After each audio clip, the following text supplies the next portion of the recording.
Uma దేతో గొజాయ్ mass Pawan Kalyan, Uma దేతో గొజాయ్ mass Pawan Kalyan అని అనాలనిపిస్తుంది. ఎందుకంటే ఇది జపనీస్ లాంగ్వేజెస్. ఉమా దేతో అంటే కంగ్రాచులేషన్స్ జపనీస్ భాషలో, గొజాయ్ మాస్ అంటే రెస్పెక్ట్ఫుల్ గా అని, అంటే సవినయంగా అభినందనలు చెప్తున్నాను అని మీనింగ్. సో ఉమా దేతో గొజాయ్ మాస్ అని అందరూ అన్నారు. సో ఉమా దేతో గొజాయ్ మాస్ పవన్ కళ్యాణ్ అని. ఎందుకంటే it's very inspiring story.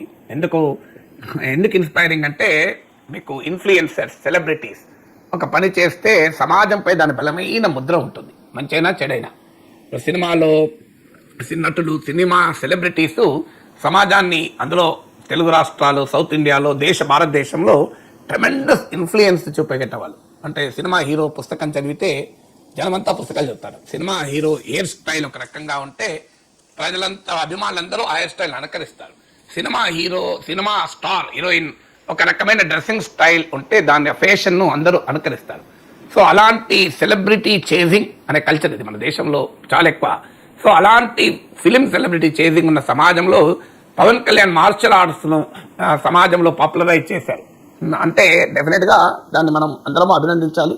Pawan Kalyan ఒక సినిమా స్టార్ కాదు, ఇది leader of the people, deputy chief minister of the state. Youth కూడా మార్షల్ ఆర్ట్స్ నేర్చుకోవడం వైపుగా అట్రాక్ట్ అయ్యడానికి అవకాశం ఉంటుంది. It is an inspiring story. Japanese martial arts లో మన తెలుగు బిడ్డ ఈ స్థాయిలో విజయం సాధించడం ప్రతి తెలుగు వాడికి గర్వకారణం.